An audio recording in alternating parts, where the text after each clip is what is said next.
बिस्मिल्लाहिर्रहमानिर्रहीम, अस्सलाम वालेकुम, वेलकम टू द बीनर सलीम शो। आज भी मैं आपके लिए बड़ी ज़बरदस्त तस्वीरें लेकर आई हूँ। ख़बरें तो हमेशा होती हैं, हम बातें करते ही रहते हैं, लेकिन तस्वीर भी तो ख़बर ही है। ये तस्वीर आप देखें, Trump surrenders to authorities to face criminal charges, यानी कि भाई डोनाल्ड ट्रंप, जिनके बारे में बहुत दफ़ा कहा जाता है कि भाई अमेरिका में अगर ट्रंप है तो पाकिस्तान के अंदर इमरान खान साहब हैं, तो वहाँ के जो इमरान खान साहब हैं अमेरिका के, उनको तो अरेस्ट कर लिया गया। उन्होंने तो भाई क्या कहते हैं कि सरेंडर कर दिया। पर जो पाकिस्तान के इमरान खान साहब हैं वो सरेंडर नहीं कर रहे हैं। उनकी भी फ़ोटो देख लें, फ़ोटो क्या पूरी वीडियो है, लेकिन आपको पता है कि इधर वीलॉग के अंदर हम ये वीडियो नहीं चला सकते, तो आप फ़िलहाल अभी फ़ोटो के साथ ही इक्तफ़ा करें। एक तरफ डोनाल्ड ट्रंप साहब हैं जो कि सरेंडर कर गए हैं और बस अब भुगतेंगे जो भी उन्होंने भुगतना है उनकी अपनी सो कॉल्ड इस्टेब्लिशमेंट की तरफ, क्योंकि उनका भी ये अपनी अमरीकी इस्टेब्लिशमेंट के बारे में उनका भी यही कहना है कि भाई ट्रंप का कसूर क्या है। सिर्फ ये कि वो अपनी अमरीकी इस्टेब्लिशमेंट के सामने सर नहीं झुकाया उसने उनके अहकामात के ऊपर जो है वो सर खमे तस्लीम नहीं किया। और इमरान खान साहब जो हैं वो क्योंकि अब एंटी इस्टेब्लिशमेंट है, आजकल उनका वो फेस चल रहा है, ऑपोजिशन में आके सारे हो जाते हैं एंटी इस्टेब्लिशमेंट, तो वो क्योंकि एंटी इस्टेब्लिशमेंट है तो आप ये देखें कि जब वो जाते हैं इंसदाद दहशतगर्दी की अदालत में अपनी बेल के लिए तो वो किस तरह से जाते हैं, आप ये भी देख लीजिए। ये भी ज़रा बड़ा अलार्मिंग सा लगता है कि अजीब सी वैसे सूरत हाल है कि मतलब इस तरह से कौन जाता है। अब मुझे नहीं पता, खैर मतलब ऑफ कोर्स उनको बिल्कुल थ्रेट्स हैं और उनको अपनी सिक्योरिटी का ख़दशा है और उनको अपनी सिक्योरिटी इंश्योर कर रही है, लेकिन मुझे तो वैसे ये तरीका नहीं समझ आया कि इस सर का, कि अगर किसी को समझ आए तो प्लीज़ मुझे बताएं, क्योंकि ये मेरी जो सिक्योरिटी के हवाले से जो नॉलेज है ना, ये डिफेंस के हवाले से, सिक्योरिटी के हवाले से, ये मेरी बहुत ही कमज़ोर है। तो अगर आपको समझ आती है कि ये सिर्फ सर को ढांपना और ये कौन सा तरीका है, ये बता दीजिएगा। मैंने कुछ लोगों से पूछने की कोशिश की, लेकिन आपको पता है लोग शरारतें करते हैं, तो मुझे तो किसी ने बताया कि ये तो एक्चुअली बुशरा बीबी साहिबा ने इनको कोई नया फंडा बताया है कि जिस तरह आपने मैयत वाले घर नहीं जाना, तदफीन वाले घर नहीं जाना, उसी तरह ना अदालत जब तक आपने पहुंचना नहीं है ना, जब तक आपने जजेस के सामने नहीं पहुंचना, तब तक आपने मुंह छुपा के ही जाना है। अब मुझे नहीं पता कि ये कोई सुपरस्टिशन है, कोई टोटका है, कोई टूना है, या बाकी इसका कोई सिक्योरिटी से कोई लेना देना है। मैंने तो बड़ी फिगर आउट करने की कोशिश की, मुझे ये वाली सिक्योरिटी नहीं समझ आई कि सिर्फ सर को ऐसे कवर करना है और बाकी क्या, मतलब कुछ समझ नहीं आ रहा। खैर एनीवेज जी, तो ये दोनों तस्वीरें मैंने आपको दिखानी थी। आज की ये दोनों तस्वीरें जो हैं वो हाईलाइट है। इसके अलावा जी एक तकरीर है साद रफ़ीक साहब की, और वो तकरीर कम एतराफ़ ज़्यादा है, माफ़ीनामा ज़्यादा है। साद रफ़ीक साहब बड़े एक strong and street smart politician है, और उन्होंने जो वकला तहरीक है उसको, इफ्तिखार चौधरी वाली, उसको सपोर्ट करने के ऊपर ना सिर्फ अपनी गलती, PMLN की गलती तस्लीम की, बल्कि उन्होंने पाकिस्तान पीपल्स पार्टी से माफ़ी भी मांगी। अब ये आपको बताना इसलिए भी ज़रूरी है क्योंकि एक तो साद रफ़ीक साहब की तकरीर जो है वो बड़ी मज़ेदार होती है, और मेरी पूरी कोशिश होती है as a student of politics, और क्योंकि मैं करंट अफेयर्स के शो कर रही होती हूँ, आप लोगों से भी मुखातब होना होता है, तो मेरी पूरी कोशिश होती है कि मैं साद रफ़ीक साहब हूँ उनकी तकरीर मैं ज़रूर सुनूँ, ख्वाजा साद रफ़ीक साहब की मैं तकरीर ज़रूर सुनूँ। कुछ ऐसे लोगों की भी तकरीरें इस चक्कर में सुननी पड़ती हैं जिनकी आप कुछ ज़्यादा फ़ैन नहीं होते, लेकिन आपको उनकी तकरीरें सुननी पड़ती हैं। अब जैसे शहबाज शरीफ साहब की तकरीर का मुझे कोई ख़ास मज़ा नहीं आता, लेकिन फिर भी सुननी पड़ती है, और ख़ास तौर पे शहबाज शरीफ साहब की जो पिछले 2 दिन की तकरीर है वो कोशिश भरपूर कर रहे हैं, ज़ोर भरपूर लगा रहे हैं कि किसी ना किसी तरह का वो अपने अंदर का जो एग्रेशन है वो लेकर के आएँ। जिस तरह उन्होंने कहा कि जी इस्लामाबाद हाई कोर्ट के अंदर शहबाज शरीफ साहब ने फ्लोर ऑफ द हाउस ये कोट किया वाक़या, और अपनी तरफ से एक बहुत तगड़ा जवाब देने की कोशिश की। जवाब तो उन्होंने तगड़ा दिया या नहीं दिया, लेकिन उनकी बात एक ठीक थी, वो ये थी कि जी इमरान खान साहब के हवाले से और उनकी बेगम बुशरा बीबी के हवाले से शहबाज शरीफ साहब ये कह रहे थे, प्रोटेस्ट कर रहे थे एक्चुअली, कि देखे भाई मैं इस्लामाबाद हाई कोर्ट के अंदर देख रहा था और मुझे पता चला कि जो इमरान खान साहब और बुशरा बीबी के जो वकील हैं वो ये कह रहे थे कि भाई जो बुशरा बीबी है वो तो पब्लिक ऑफिस होल्डर नहीं है, तो लिहाजा डेफिनेटली उनको इन प्रोसीडिंग्स का हिस्सा नहीं होना चाहिए, और ये ये politically motivated cases and she is not a public office holder. तो शहबाज शरीफ साहब ने कहा कि भाई मरियम नवाज साहिबा कौन सी पब्लिक ऑफिस होल्डर थी, उनको तो बल्कि जेल से गिरफ्तार किया गया। नवाज शरीफ से वो अपने बाप से, अपने वालिद से जेल में मिलने के लिए आई थे और उनसे अरेस्ट किया गया। तो जो शहबाज शरीफ साहब हैं उन्होंने भी एक लाइन पकड़ने की कोशिश की है, मिजाज की जो लाइन है वो कोशिश कर रहे हैं कि वो मरियम नवाज से सीखें एग्रेशन, और वो कोशिश कर रहे हैं कि वो थोड़ी ज़रा एग्रेसिव किस्म की और दो टोक बात करने की कोशिश करें। तो करते रहें कोशिश, कभी ना कभी आपको ज़रूर कामयाबी होगी। लेकिन बात उन्होंने ठीक किया। असल में क्या है ना कि एक बेंचमार्क होना चाहिए, एक पैमाना होना चाहिए। जिस तरह आप साद रफ़ीक साहब भी जो हैं वो कह रहे हैं कि भाई हम लोगों ने वकला तहरीक की, और वो ये एक्सेप्ट कर रहे हैं कि हम तो इफ्तिखार चौधरी साहब को जानते भी नहीं थे। बहुत से ऐसे लोग हैं जिनको हम बिल्कुल भी नहीं जानते थे, लेकिन हमें लगा कि जी गलत हो रहा है तो हम आ गए। और क्योंकि नवाज शरीफ साहब उस वक्त पाकिस्तान में थे और नवाज शरीफ साहब ने फ्रंट से लीड किया और पूरी उसका क्रेडिट जो है उन्होंने ना सिर्फ लिया इसका पूरा क्रेडिट इस पूरी तहरीक का, बल्कि वो इस तहरीक को ओन करते हैं। और अब उनको रिग्रेट हो रहा है क्योंकि जो साद रफ़ीक साहब है वो कह रहे हैं कि भाई उसके बाद हम भी गए, बहावलपुर जेल में भी मैं गया, मियाँ वाली जेल में भी गया, और इसके बावजूद अदलिया के साथ और जो अदलिया ने इनके साथ जो नाइंसाफ़ी की है वो अपनी जगह पर है। इस बात को तस्लीम किया साद रफ़ीक साहब ने कि उन्होंने अदलिया बहाली की तहरीक तो की, लेकिन अदलिया को आज़ाद नहीं कर पाए। आज़ाद किससे नहीं कर पाए? शैतानी इत्तेहाद की कहानी सुनाई साद रफ़ीक साहब ने, और उन्होंने कहा हम उनको शैतानी इत्तेहाद से आज़ाद नहीं कर पाए। ये बहुत ही ज़्यादा एक शैतानी इत्तेहाद था, और उन्होंने बड़ा भरपूर किस्म का कोई 10-15 मिनट की तकरीर के अंदर अपना पूरा एक तरीके से एक कथारसिस किया, जो कि कथारसिस भी ठीक है। ये दोनों बातें आपसे डिस्कस करने का मकसद ये है कि भाई अगर आप रीड बिटवीन द लाइंस करें तो आपको ये समझ आएगा कि जो आसिफ अली जरदारी साहब हैं वो इस मामले में बहुत ज़्यादा दूरअंदेश निकले, और उनकी दूरअंदेशी की जो अब फ़ैन फॉलोइंग है वो अदलिया, जुडिशरी और सियासतदानों में इस हद तक बढ़ गई है कि एक दफ़ा फिर से ये सोची जा रही है कि इस पर अमल किया जाए, कि एक दफ़ा फिर से जरदारी साहब से रब्ता करके ये जो मुल्क के अंदर एक अनाकी सी फैली भी है इसको किसी ना किसी तरह सबसाइड किया जाए। उसकी वजह यह है क्योंकि आसिफ अली जरदारी साहब ना सिर्फ इफ्तिखार चौधरी साहब के हवाले से ठीक थे, ऐसा नून लीग का भी मानना है, ऐसा इस्टेब्लिशमेंट का भी मानना है, ऐसा सुप्रीम कोर्ट के उन जजेस का भी मानना है जो कि चीफ जस्टिस उमर अता बंदयाल साहब की स्कूल ऑफ थॉट से एग्री नहीं करते। और इसके अलावा जो डेमोक्रेटिक और जो आइनी तौर पर जो चीज़ें इस मुल्क को दी गई, NFC अवार्ड, 18th अमेंडमेंट, ये सब कुछ आसिफ अली जरदारी के उस पर किया गया, और अब उनकी फ़ैन फॉलोइंग में इजाफा हो रहा है। तो आने वाले दिनों के अंदर आप ये देखेंगे कि आसिफ अली जरदारी साहब को, अगर उनकी सेहत ठीक रही, क्योंकि सेहत एक रीज़न बन सकती है, अगर उनकी सेहत ठीक रही तो आसिफ अली जरदारी साहब को भारी जिम्मेदारी आयद की जाएगी कि मुल्क के अंदर जो एक क्राइसिस है, एक नहीं, दो नहीं, तीन नहीं, चार, पाँच, 6, हर जगह पे ये क्राइसिस है, इन सब को सॉल्व करें। सो ये मैं आपको खबर देना चाहती थी। आने वाले दिनों के अंदर आप देखेंगे कि ऐसा होगा और एक उनको जिम्मेदारी दी जाएगी, एक और टास्क दिया जाएगा। उसके अलावा साद रफ़ीक साहब हों या बिलावल भुट्टो हों, हर एक को तख्ते पंजाब के बारे में बात करनी है। अब वो क्यों तख्ते पंजाब के बारे में बात करनी है, चाहे वो सुप्रीम कोर्ट ही क्यों ना हो, वो इसलिए क्योंकि इंतखाबात पंजाब में होने हैं, उस हवाले से बात हो रही है। हालांकि इंतखाब तो वैसे खैबर पख्तूनख्वा में भी होने हैं,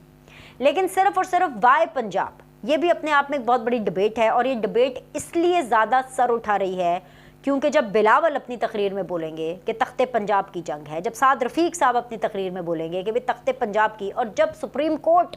बार बार बोले कि जी पंजाब के इलेक्शंस, और जब ज़्यादा फोकस पंजाब के इलेक्शंस पर किया जाएगा तो फिर तो मामला उठेगा ना कि तख्ते पंजाब के हवाले से क्यों ये बातें होती हैं। तो वो इसलिए होती हैं क्योंकि पंजाब जिसका है, पंजाब में जो होता है उसका डायरेक्ट असर वफाक पर आता है। इमरान खान का प्लान यही है, पाकिस्तान तहरीक इंसाफ का प्लान यही है, क्योंकि पाकिस्तान तहरीक इंसाफ, इमरान खान साहब पछता रहे हैं, उन्होंने किसी की पक्की गारंटी के ऊपर जो है पंजाब और खैबर पख्तूनख्वा की असेंबलीज तहलील तो कर दी, पर अब वो पछता रहे हैं। इसमें एक चीज़ हुकूमत के लिए भी है, इमरान खान साहब का पूरा प्लान बताने से पहले हुकूमत को असेंबली तोड़ने से इमरान खान साहब को रोकना चाहिए था और हर मुमकिन हद तक कोशिश करनी चाहिए थी। वहाँ पे हुकूमत ने मिस कैलकुलेशन की, हुकूमत ने अंडर एस्टिमेट किया इमरान खान साहब को, और हुकूमत ने इस पूरी सिचुएशन को अंडर एस्टिमेट किया। उल्टा हुकूमत जो है वो ये समझ के बैठी हुई थी कि इमरान खान साहब कभी भी असेंबलीज नहीं तोड़ेंगे, इसलिए वो मज़ीद उकसा रहे थे इमरान खान साहब को, बार बार ये कह करके टॉक शोज़ में भी, जलसों में भी, जहाँ पर भी बात होती थी कि भाई इमरान खान साहब तोड़े ना असेंबली, उनको इंतखाबात चाहिए, असेंबलियाँ तोड़े, ऑटोमेटिकली इंतखाब हो जाएंगे। और फिर एक दिन आया, वो जैसे कहते हैं ना अब की मार, एक दिन आया कि फिर इमरान खान साहब ने मार दी। अब मार करके उन्होंने अपना नुकसान तो कराया ही सो कराया। उस वक्त इमरान खान साहब को भी अपना नुकसान समझ में नहीं आ रहा था, अब उनको समझ में आ रहा है जब ऐसे करके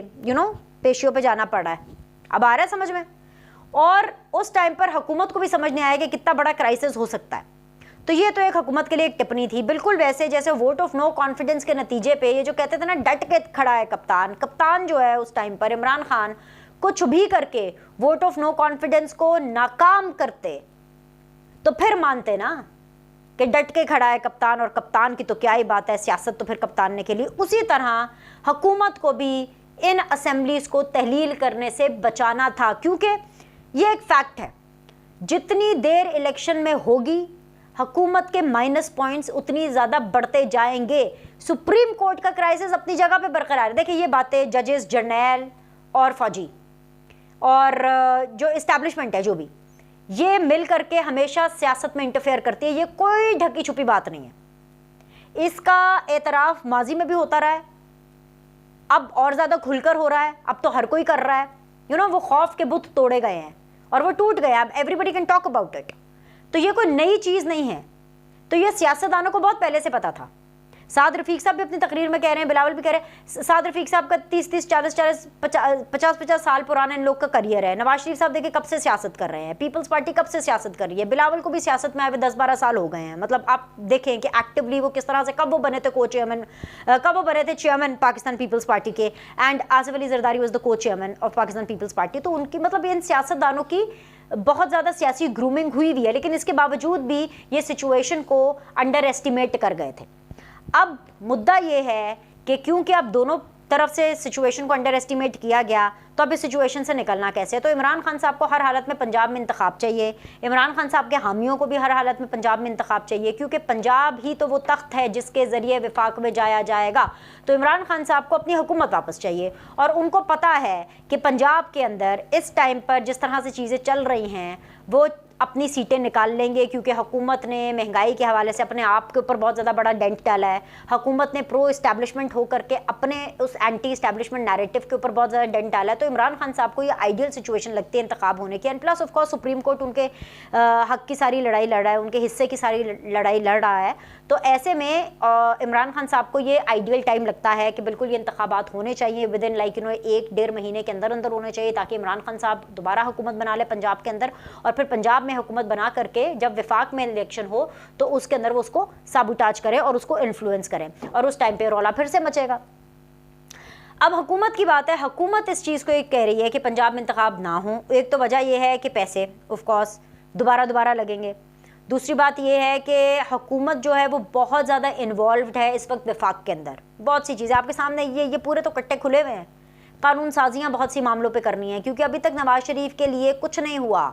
अभी तक कुछ नहीं पता नवाज शरीफ साहब ने कब, क्योंकि ना उनकी डिस्क्वालिफिकेशन का कोई मसला हल हुआ है, ना बकौल PMLN के, बकौल मरीम नवाज के, ना इमरान खान साहब के सहूलतकारों का कोई जो है वो फुल एंड फाइनल सीन हुआ है, कुछ भी नहीं हुआ ना। इमरान खान साहब के हवाले से जिस तरीके से उनको कोई तस्कीन मिल सकती थी वो भी चीज़ नहीं हुई है, मतलब एक सेटिस्फैक्शन लेवल के लिए भी नहीं हुई है। वो जो केसेस थे वो उसमें पेंडिंग है, हालांकि इस हुकूमत ने क्या कुछ नहीं किया। 150 केसेस बन गए इमरान खान साहब के ऊपर, वो जा रहे हैं कोर्ट्स के अंदर, हर तरह की जो